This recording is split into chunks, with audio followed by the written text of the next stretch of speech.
I am showing 12 noon. Welcome to those of you who have joined us so far for the open Q&A session for the Cracking the New Job Market. It's actually for part one's content, but we're very happy today to have Dr. Bill Holland here, author of the book Cracking the New Job Market and dedicated Spartan, ready to field your questions relating to last week's webinar. And if you throw in a few others for good measure, I'm imagining we'll have an interesting conversation today. So Bill, I will turn it over to you. Well, thank you, Lisa. I noticed you introduced me as Dr. Bill. I feel about that the same way I felt about people addressing me as professor when I was back in the teaching business. And my feeling is I won't call you names if you don't call me names. So I dropped the doctor title a long time ago. And and that's good for you to say, because I realized after last week's session that I never really gave attention to your Ph.D. And of course, in the world of higher ed, that can be a very naughty thing to do. So I appreciate the clarification. I can't believe the number of people that walk up to me in the medical profession and everything, and they introduce themselves as doctor. And I say, I need to go find somebody else. I need to find somebody that can talk to me. So anyway, Anthony, let me start with you, because that's a very good question. And Lisa, would you steer the conversation by reading the question so everyone can get on the same page as to what I'm answering? But Anthony, let me start with you. I understand you're just retiring from the military, and I want to make a comment about what I think military people need to do, and that comes from a blog that I'm getting ready to write. I've been so busy writing the book, I haven't had a chance, a new book, obviously. But when I went and looked at the Hire Our Hero program, what they were doing is bringing a bunch of veterans together, showing them how to write a resume, and then have them come to what amounts to a job fair, where they would have people out there with jobs all lined up for them to apply to. And it seems to apply for. And it seems to me there's a fundamental flaw in that. And I mentioned it in other workshops. I haven't mentioned it here. And I didn't give it much play in the book. But it goes like this. Never allow the hiring entity to do the translation of the relevance of your credentials to their job. You always do that yourself. And the mistake that they are making is they got these people out there with generic resumes who have not had a chance to look at the job and say, look, you have a job that's asked for X. And my resume, as my resume will show you, here is how my experience in the military translates to what you are asking people to do. In other words, you do the translation. And Anthony, when you get a chance, listen to the tape, because the tape will talk about the keyword exercise. And if you are in the military or you're exiting the military, it is very important that you identify the keywords in that job description in terms of what they need you to do. Because as we said last week, your resume is not about you. It's about what people want from you. And once you find out what they want, then you give it to them. If they want project management, then you talk about your project management experience in the military and elsewhere. I've never met a person who was unwilling or less than anxious to hire a veteran. But most civilians can't do the translation for the people who are in the military. They don't know how a helicopter repair job translates into a private sector situation. And there are a lot of opportunities to do that translation. And if you go to the book, and also contact me, because I don't spend a lot of time talking about the military, I'll be more than happy to help you with that. But you've got to do the translation for them, because most private sector employers are quite honestly, and I don't want to cast aspersions, but they're not going to have enough energy to do that translation. They want to see right in that resume, what can you do for me? Bill, I actually have a question that was emailed to me ahead of today from an individual who really liked what you were saying in terms of finding your extra in part one, but they're still lost on how to identify what it is they really have to sell about themselves that it would be appealing or be unique. So, do you have ideas of how people can come to terms with what their extra is? I'll give you a quick story, and then I'll talk about some exercises maybe you ought to go through. I was working with Dan Gross, whom I mentioned in the book, and he's the guy that's on my website. Um, and he worked with me several years ago. He's now a graduating MBA student at Stanford, and he's in the video where I introduced myself as the right job guy. And we were trying to help this one person in particular identify her extra. And Dan said to her at one point during the webinar, I see that you were a waitress, but you haven't put that in here. Because this is a student just graduated from college. And she said, well, everybody's been a waitress, so I can't figure out that has any special cachet associated with it. So we sat there and we said, talk to us about what you did and what you liked about it and what you were good at. And so she talked and talked and talked, and she said it was really an interesting summer because people tell me I was the highest grossing waitress in terms of tips that they had ever seen. And the more we talked to her, we recognized that was a client-facing talent that she had and that she ought to put in her resume that way. So let me go back to that person that had how do I sell myself? How do I describe it? Here is the key. And I'll come back to this time and time again. There are two keys. One is find a job for which you can be a reasonable candidate. That is more important than you know, because a lot of people come back and they say, well, I'm applying for jobs, but I'm not getting any action. Pick jobs you got a chance at, because there are some jobs you don't have a chance at. Pick jobs you got a chance at, and then describe what you have done based on what's the keywords in the position description. That's what gives you your mojo.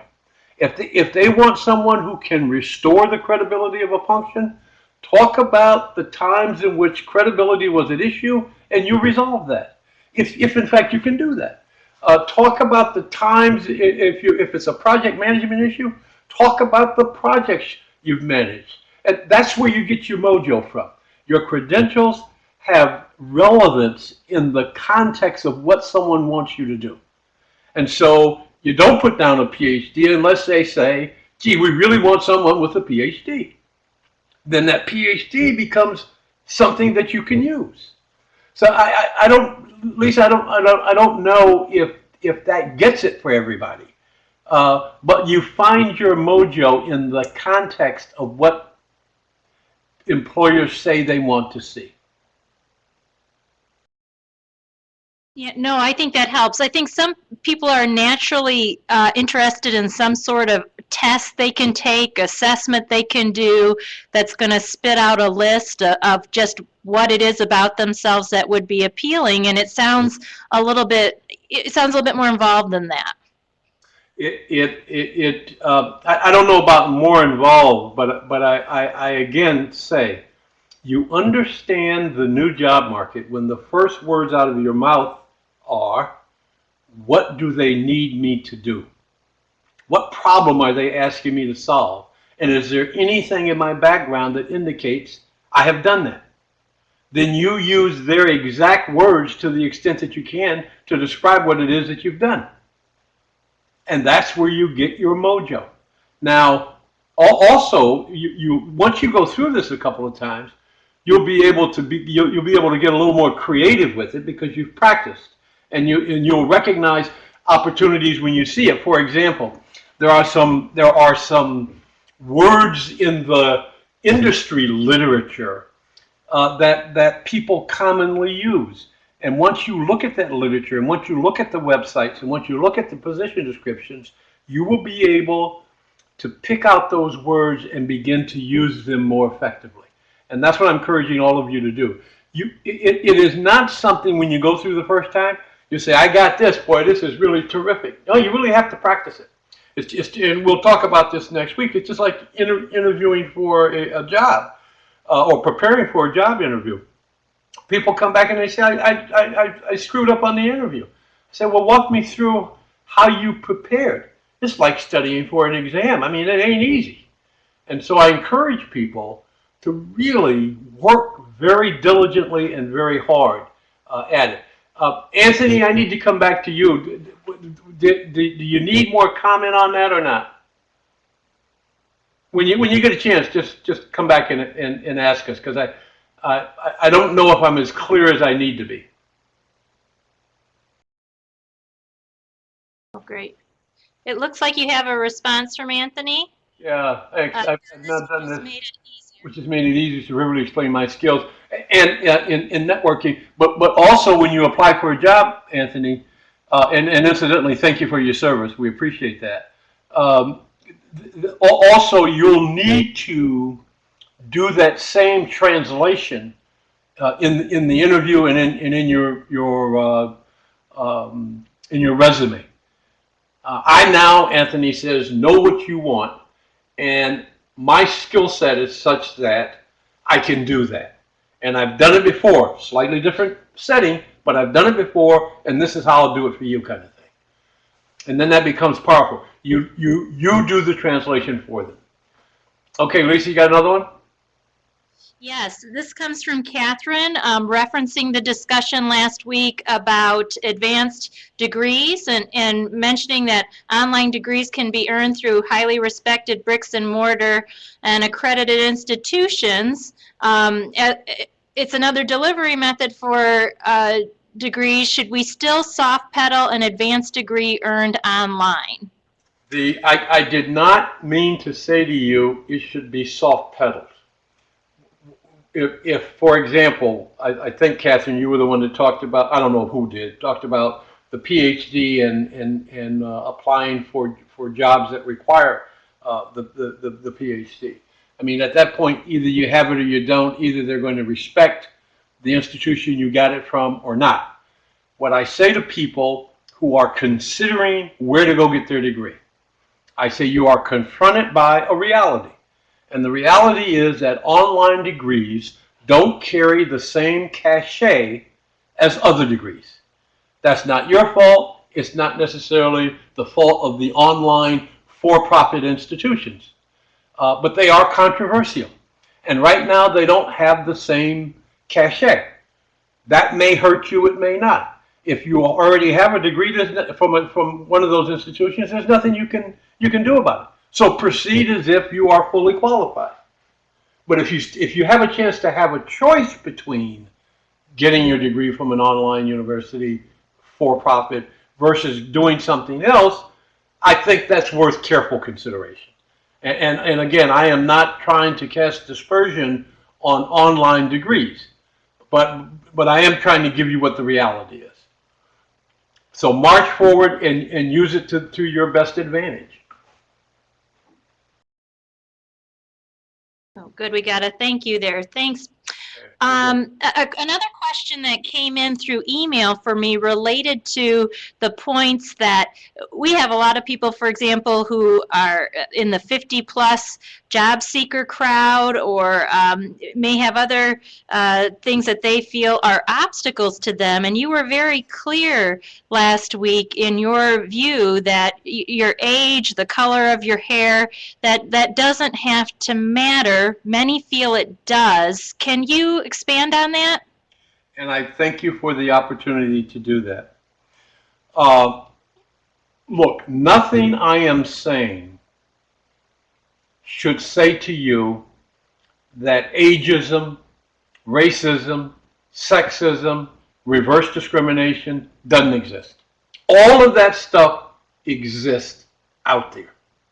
The question becomes, how do you improve your chances of getting a job?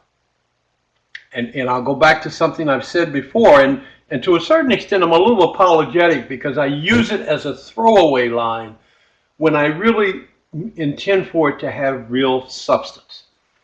Let's say um, you are a female or a veteran or belonging to any one of a number of groups, and you want to improve your chances of getting hired or getting considered. Well, the first thing you would probably do is to pick jobs for which you can be a reasonable candidate. That's number one, and I keep going back to that. And secondly, you would ask the question, who are the kinds of people this organization has hired before?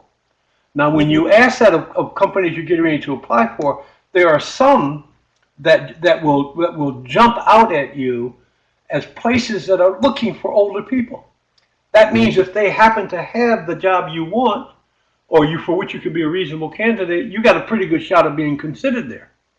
So you should look for those kinds of companies because they have a built-in bias in favor of people who are older or in the traditional sense of the term. There you have a distinct advantage. Now, they may have a job that you're not interested in. You go into Walmart, and Walmart is hiring. And listen, I'm going to tell you something about Walmart. Walmart's in trouble. That has got to be the worst shopping experience you ever want to have. In fact, I just don't go there anymore, regardless of what the price is. I mean, that's just how bad it is. But the point is, one of the things they do, one of the things the hardware stores do, one of the things Sears does is, and I went into Sears the other day to return something from Land's End. And every salesperson in there was older. There were no young kids in there working like it used to be. So the first question that crossed my mind was, I wonder if they are willing to consider these people for management positions. And at least I know they already hire older people. At least I'll go in and say, hey, look, I really want to work here. This is very interesting because they can't find people. But I'm really looking for a management position. Is there anything I can do to qualify for that? And you begin to work it that way. But then let's now go to places that don't traditionally hire older people, and you suspect really if they had a chance would just turn you down just simply because of your age. I think one of the things you do, and if this is a little nervy, but if you suspect that, ask them. Say, I'm out here and I've heard good things about your company. I want to know what's your position relative to hiring older people? Because I'm in the job market, I really think I'm good. Write them a letter, call them, go see them. I don't care what you do. I tell you, the minute you say that, they'll get back to you, number one. And if they don't, they're nuts. May not be a good place to work. But number two, you might force them to think about it. And if they were going to reject you anyway, having them think about it doesn't hurt. So go ahead and do it. Again, figuring out the jobs for which you can be a reasonable candidate, and then figuring out ways to approach that company. That's one of those where you may want to try to network in to talk to somebody, and whatever, and see what you can do. So the question isn't whether or not ageism exists. Of course it exists. Companies are now getting smarter. It's taking them a long time, but they're getting smarter. They are understanding that they need people who can produce. And those kind of people comes in all sizes, shapes, and colors. And they are out there hiring talent rather than conforming to some law one way or another. I mean, I've said enough on that. But let me know if that doesn't help or if you need more information on that. Yeah, I thought that was great, and I really liked, too, in part one, how you tied the overall point to leading with your value, so these other things that people might have put weight on before isn't the thought that it may have been before, with that value statement out there. I can tell you this. and the only place I haven't seen this are universities. I hate to say that, but um, if someone can, I talked last week about the most important skill of all, and this is why military people should have advantage in the job market if they can do the translation for the company, and that is the ability to solve problems.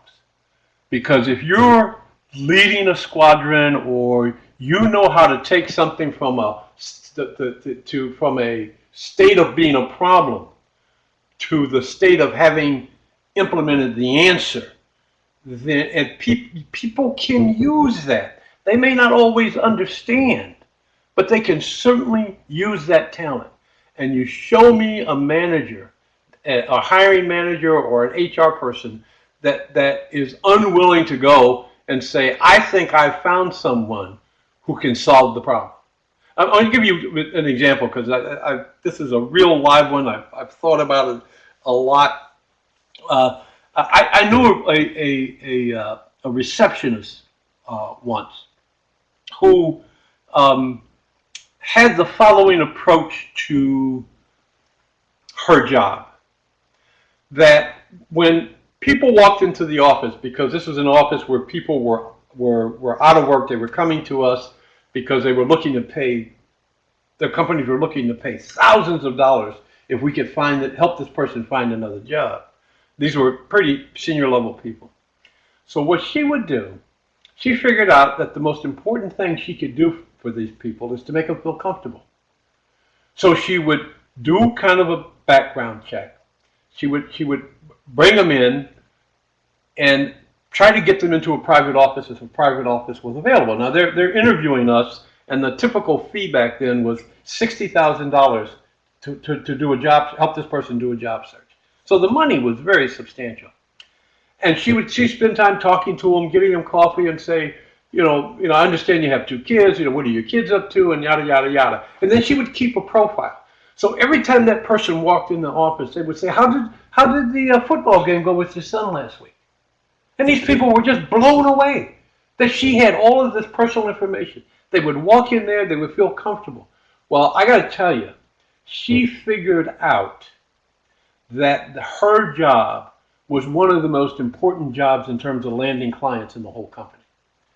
And wouldn't you know it, it didn't take too much more time for the people who came through there, who landed on their feet, who reached back and said, would you like to come work for us? And we lost her eventually because we weren't willing to pay her the $80,000 she was later on demanding that she get paid. But guess what? There were a whole bunch of people that were willing to do that. And that's just an example of understanding the value you create and leveraging that. And she leveraged that in her applications and everything else she did. And she's a very smart lady. I've always said that one of the most important positions in any company is the receptionist job, and we pay those people like they're the lowest people on the totem pole. So anyway, enough of my soapbox. I love that example. That story made me smile. Next question comes from Jan. I've read on job board articles that you should leave out words from your resume like excellent and strong. Is this true today? I don't know the context in which they're giving people that advice. I would say the exercise we have is to qualify and quantify your experiences. And when you can say things like generally considered or first among, top 10%, I'm not using the word strong, I'm not using the word excellent, but I am giving you some indication of the quality and quantity of value that I created. I've never thought about using those words excellent or strong, unless someone in my performance appraisal would describe the contribution we made as a particularly strong and meaningful contribution to a given project or something.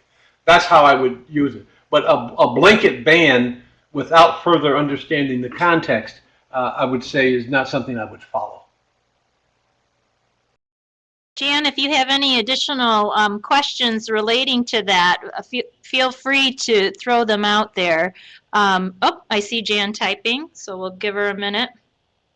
Yeah, and I'll also say, let's say you get some advice that you intuitively don't agree with or don't think is something you can follow. I think it's very important that you filter advice through your own cultural biases. And if you need to eliminate or not use something that is offered, that's fine. I think in the final analysis, you have to be comfortable with where you are and what you say and how you say it. And I just think that makes life a lot easier. So I understand if people don't want to take a lot of this advice. Well, I'll say some of it. I don't know about a lot of it. But anyway. Well, and I know from my perspective is, being on the receiving end of so many resumes where I've had issues with things like excellent and strong is when they've just been these cliche statements with nothing that really quantifies it or qualifies it for me. And then it's just not a good enough case. It's an assertion without portfolio. Right. Yeah, and that's right. If the advice to you is to avoid assertions without portfolio or support, then that's something I agree with. But again, that's why it's really important to talk the language the employer understands, and that keyword exercise becomes critically important. But please, let me just say one other kind of thing around that. People will kind of use the methodology. And you know it's working when you start getting interviews, and where before you couldn't quite get as many interviews. Be careful because the people who know how to do this real well will get interviews, but it doesn't mean you got the job. To get the job, you have to deliver, and it's important to make sure your contributions are substantive and real. I thought that was great. And in fact, I was flipping back in your book to the section where you divided the keywords up by the type of case you were making, whether or not you were pushing to sell strategy or support. And that's something that I think is probably missed by a lot of job seekers in their resume. They're applying for a support position, but they've got this heavy leadership, or they're applying for leadership, but they don't show that they've directed or managed anything. And to me, that was just a very valuable piece of part one. That's one of the things I'm now in this next book telling kids when they go through college that it's and in fact let me think. Who was it? Scott? I can't remember. Yeah, Scott last week gave me a free quote, which I really appreciate. He said leadership is action, not a position. And so to have a job or to have a position as chair of an important committee or a class president or whatever, or something like that. Having that title is much less important than what you did with it. And to a certain extent, the title per se is largely irrelevant, though not totally. It is always what you do with what you got that's important. So that's why you really want to show value creation and how you have quantitatively done things, or when financial measurement is not possible, qualitatively done it. So that's what I'm talking about. We have a question from Anne. Would it be safe to say that a major objective is to look for companies that have similar values to your own? It is certainly safer, and there are a couple of problems with that. It is very difficult to understand what a company's. It is difficult to understand when there is a disparity between their values and how they behave. That's very good. For years I worked for Pepsi, And don't get me wrong, I love Pepsi. I think Pepsi is a great company to work for. But the rule is, they say when you join Pepsi, they fire a bullet, and the only question is how long is it going to take to catch you? And there is a lot of truth to that. A lot of people go into Pepsi and they get chewed up because it is a dog eat dog. And I know the Pepsi people would object to my describing it that way, and I apologize to any of you who are fans of Pepsi, but it is a tough environment, not for the faint of heart. But you won't find any of that in their value statement. You just won't find it. So, yes, it is important to go with a company that has values similar to yours, provided you can determine what those values are. Because some of the most important values won't be articulated anywhere in the literature that they put out. So you need to be careful.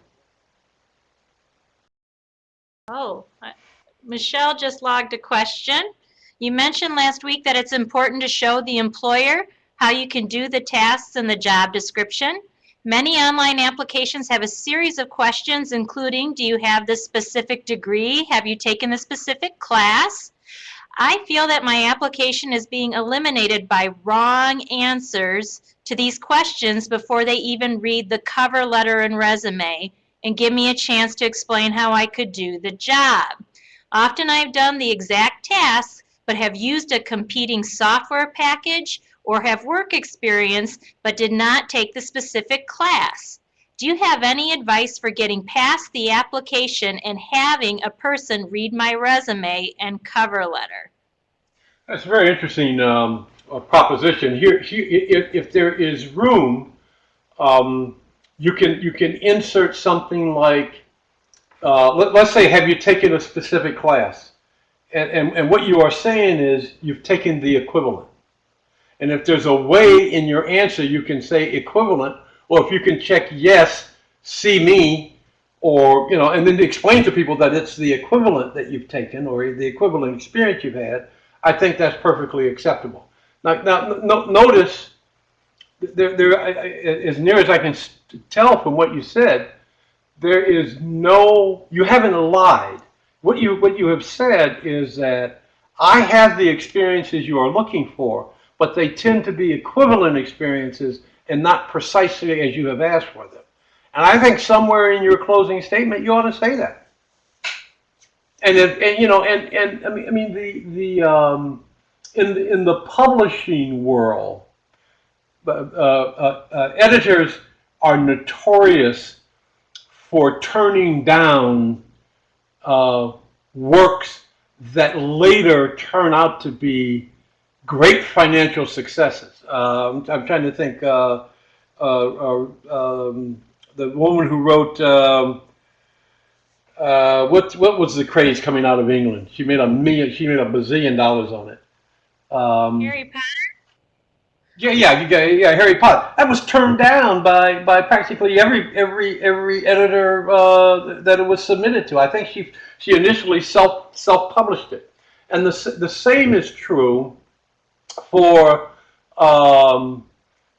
people in business. They say, well, I want someone who's got a Ph.D. in this, or I want someone who's got this particular qualification, and the applicant is Bill Gates, or somebody who dropped out of school, or Winston Churchill, who was considered retarded when he was younger, or you miss people if you got your eyes closed.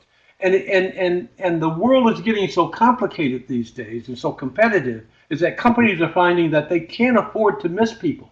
They're going to get better, and so you need to be willing to talk in terms of the value you create, and be willing to say the equivalent. Because there are an increasing number of people out there who will say, maybe this is somebody I ought to talk to. Maybe I don't care so much that they are 65 or older. Maybe they don't care so much that the person just came in from China and doesn't speak good English. Maybe they don't care so much that it's a black kid out of the inner city, or a white kid from a prep school who doesn't have the kind of image the company likes to portray.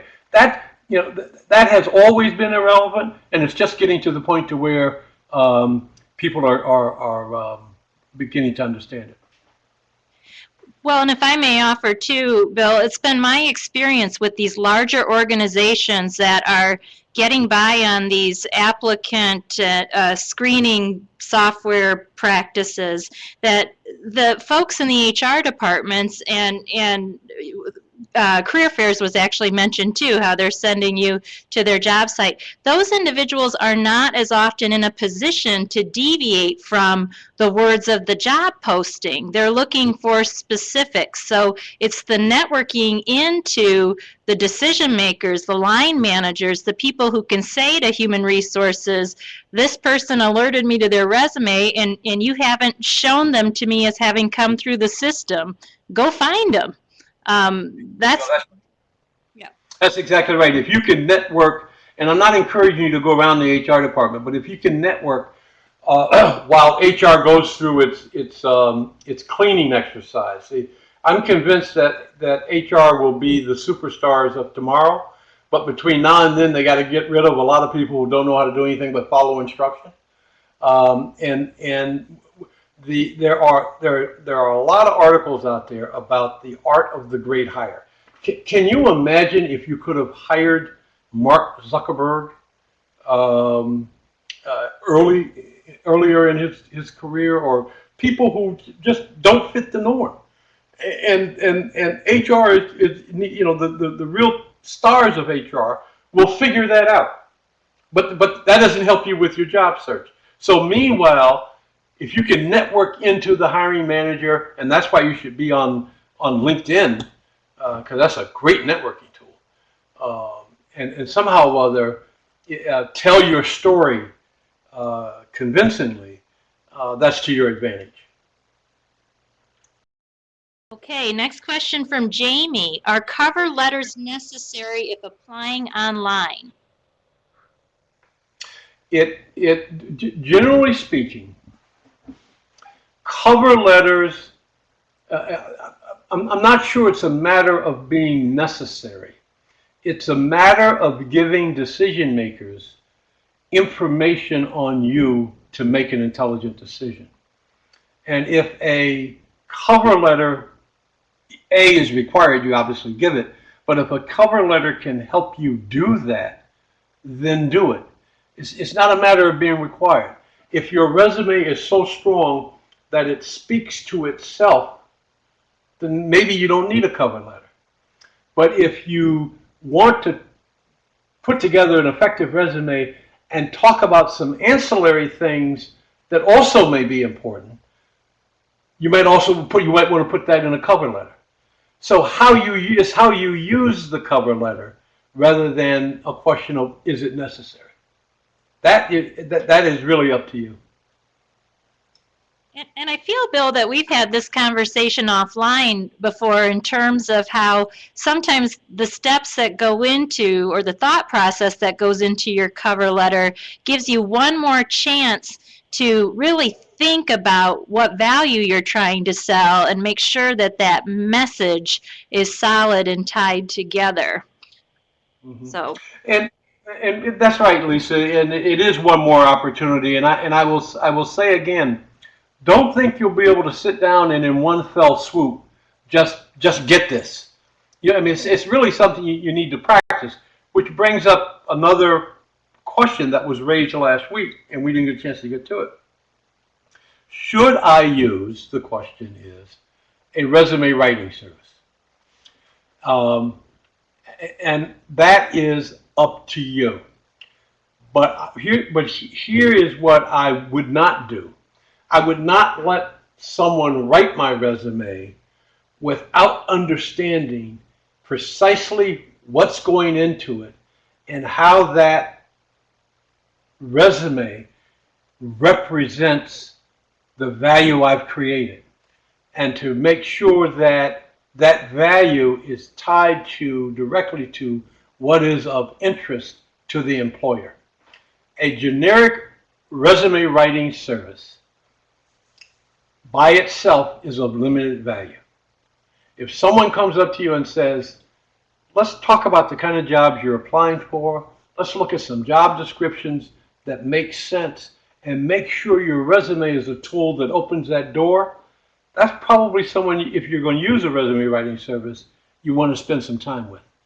But in the final analysis, you determine what goes into your resume based on the keyword exercise that you need to do, not a resume writer. And their job is to put it in a format, put a bow around it, and make it pretty. But I got news for you. There are a lot of pretty resumes out there that don't say much. And just make sure yours isn't one of them. Bill, in part one, you were speaking for a bit about the differences between looking for a job today versus looking for a job perhaps 20 years ago. We had a lot going on at that moment. I'm wondering if you could revisit that for a moment and restate some of the things that you think for those who are finding themselves looking for the first time in years that they will find to be different. Right. It begins with the reality that this whole job search business is an invention of the outplacement industry. They invented the tools let me just go back a little bit. When companies first started laying off workers, especially white collar workers, and it started incidentally in New Jersey with massive layoffs. With an oil company. I can't remember what the name of the oil company was, but I put it in a book somewhere. And they really felt guilty about laying these people off because it had never happened before. I mean, you just don't lay off people who are degreed, who've been with you. The mantra was employment for life, and they felt guilty. And so, to get rid of some of that guilt and to help these people get on their feet, they hired a company to help them find jobs. And that gave rise and birth to an entire industry. Well, that industry had to invent its tools. And one of the tools it invented was a 2-page resume, and for beginning people, a 1-page resume. And that worked. And because it worked, they said to themselves, this is how you do it. Here are the rules for finding a job. And so what they did is they said, the first thing you do is to sit down and put down everything you've ever done, and we will show you how to put it in resume form. And that was back during the days in which your resume was about what you had done, the positions you held, the companies you worked for. We have gotten to be such a competitive environment from a globalization standpoint and a technology standpoint that people are less concerned about formal credentials because everyone has them now, and more concerned about solving their own problems, keeping their businesses afloat. Because staying afloat now is getting to be very difficult. There was an article that appeared in Forbes magazine saying why Google will probably disappear in the next 5 years. Because they can't make the adjustments they have to make. And the only thing that stands between Google and going out of business is the quality of people they hire. And so they are hell-bent on hiring the right people. And so all of a sudden your resume is not about you, but rather it's about what people want from you. And if you can demonstrate that you can do what it is that they want, you can give them what it is that they need, you are way out in front of the game because you have a lot of people out there that are still, the minute they hear a job opening, sitting down, writing down everything they've done, sending it out to 1 million companies, and then wondering why they don't hear back. And meanwhile, HR departments are standing around saying, holy smokes. You'll notice up on the, for advertising for part 2, there's a sign that says now hiring, and the one thing you got to have is a clue. Now that's a pretty nasty sign, but it actually was put up there by an ill-informed, ill-directed HR group who got tired of getting resumes, as I understand it, that were just unrelated to the openings they had. And I've talked to a number of people who are hiring. They said they can't make head nor tails out of the resume because they're using jargon they don't understand, and they're speaking to skills that are irrelevant to what they need.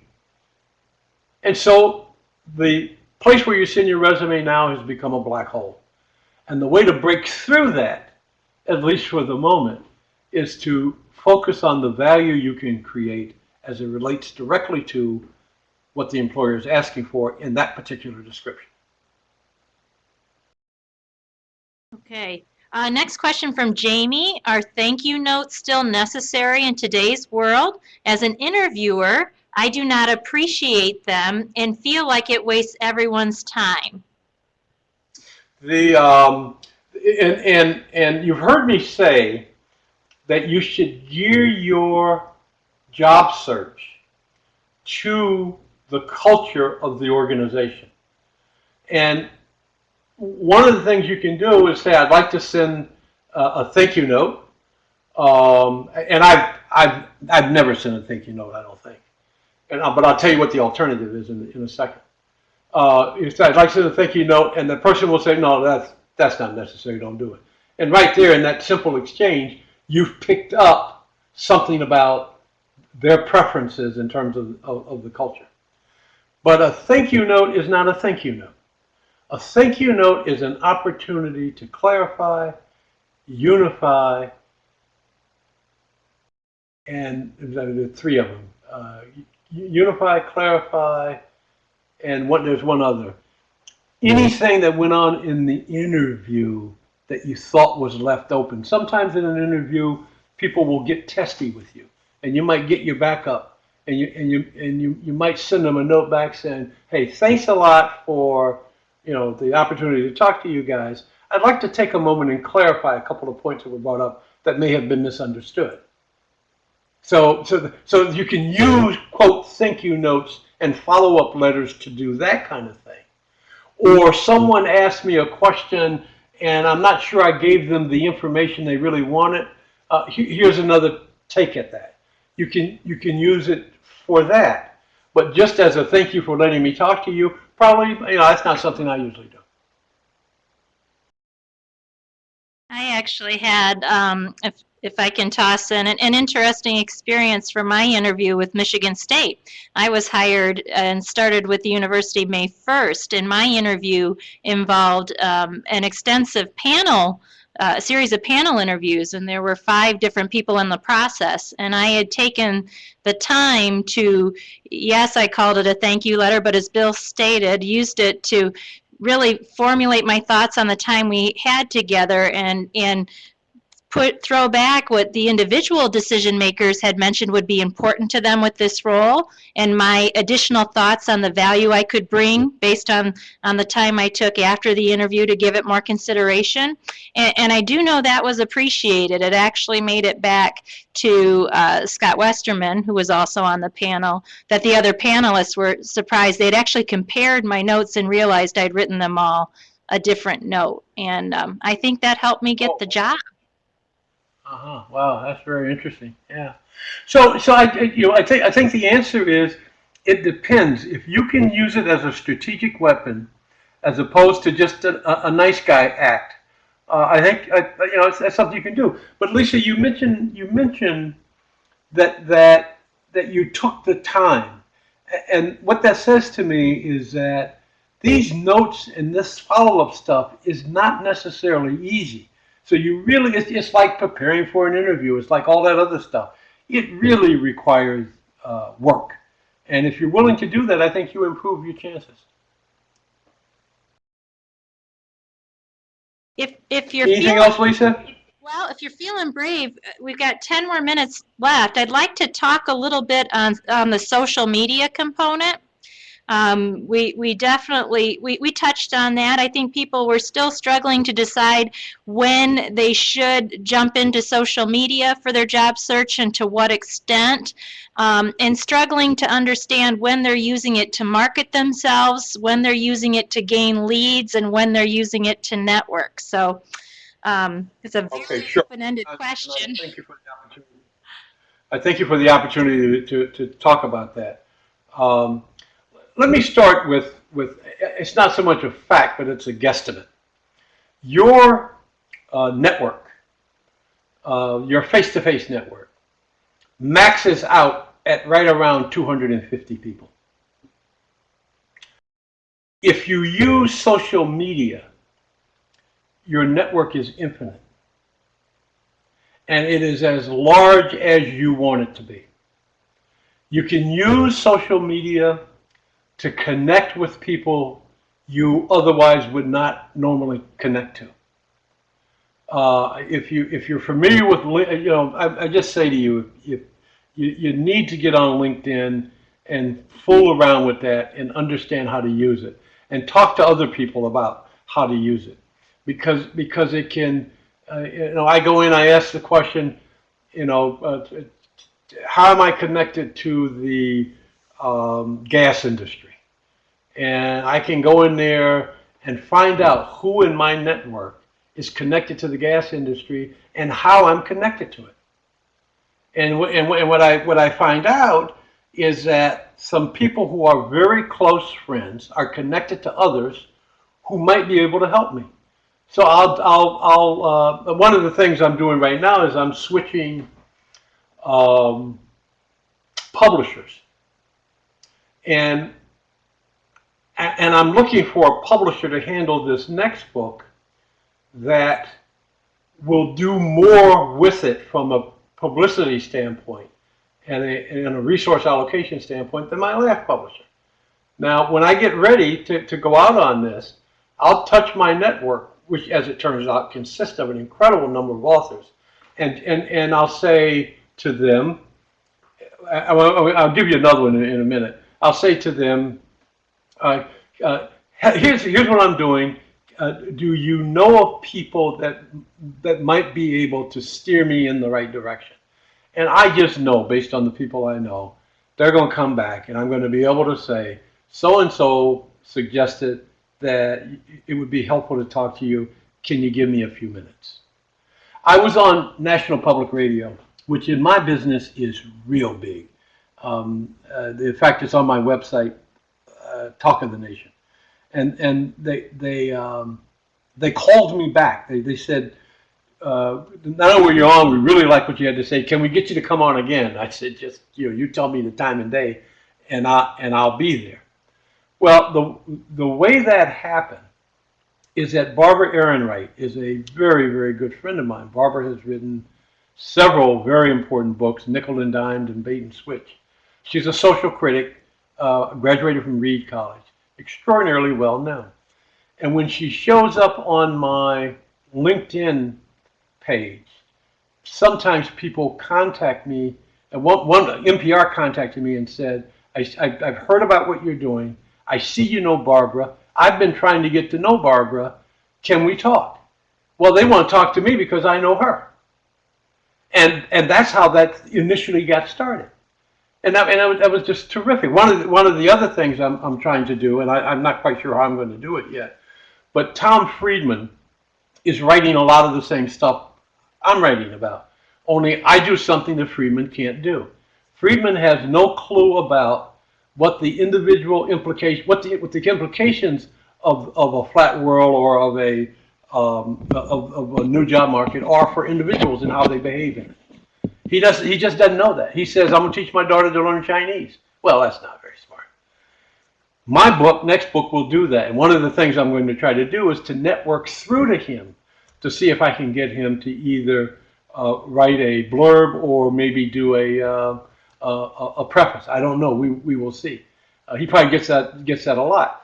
But I'm going to try that. And I think that'll happen largely because of LinkedIn and my connections there. Okay. Anything else? Well, I'm seeing Ann typing quickly here. I'm not sure if we have any additional questions, but I do want to say in support of the social media, without social media, Bill and I would not have become acquainted, I don't think. And, of course, the Michigan State Alumni Association, for those of you who are Spartans, we do have a LinkedIn group that consists of over 42,000 active Spartans all over the world, many in Michigan, who are interested in engaging with other Spartans, not just to share jobs, but to share perspective. So if you get on LinkedIn, come find us at the MSU Alumni Association's LinkedIn group. We'd be happy to have you there. We're about 5 minutes to noon, and I'm not seeing any additional questions. I'll say... Ann is typing. Oh, sure. Can Facebook be used the same way you use LinkedIn, all I've heard about is the negative time-wasting aspects. In your search engine, search how to use Facebook for professional purposes. And what you will come up with are a lot of articles and comments that people have about how to use Facebook more effectively. I have not completely figured out what I want to do with Facebook, but I do know that it can be a very powerful tool. And again, get on it, fool around with it, read what other people are saying about it. You might want to write your own experiences about how you went from wondering, and here's how you answered the question for yourself. And I got news for you. A lot of people, especially if you put it on the MSU LinkedIn thing, or you know, in some of the MSU groups about your experiences with Facebook. And I don't care so much what you conclude. You know, I looked at it, here's what I did, and I've decided not to use it. Any other comments out there? You'll start a hell of a discussion. And you'll start meeting people and getting new ideas about how to use it. I have another. Let me see. Sorry. Go ahead. In terms of the Facebook, for example, individuals who are interested in the nonprofit community, working for the nonprofit community, a lot of nonprofits share their events and activities through their Facebook pages because it's free. Guerrilla marketing per se. So let's say I'm looking to align with the Red Cross here in Lansing. I want to be on their Facebook page to see what their events are, and then I'm going to be at those events. So I have a chance to rub elbows with those individuals. So it's not exclusively about talking to people on Facebook, which you may or may not decide to do, but it's also the flow of information that you might otherwise not be privy to if you're not connecting with organizations that are using Facebook to tell the world what they're up to. And I'm not seeing any other questions. Bill, do you have any closing thoughts, and then we'll wrap with a reminder for Thursday? Yeah, sure. You know, again, if you guys are in the middle of a job search and you have a question that deserves additional individual attention, one of the nice things is I have the time right now to spend some one-on-one time with you. So if you just send me an email, I'll be more than happy, and that's bholland123@gmail.com. I'll be more than happy to interact with you and provide any information and assistance I can. So this is fun. I've enjoyed it, and thanks a lot. Thank you, Bill. I'll leave the page up for a little bit for anybody that wants to click on Bill's email address. Otherwise, we will see you this Thursday, November the 8th, 10:30 a.m. to noon Eastern Standard Time. At that event, I will share the links for the recording to part 1 and the recording to today's Q&A session. So thank you for attending. Go Green!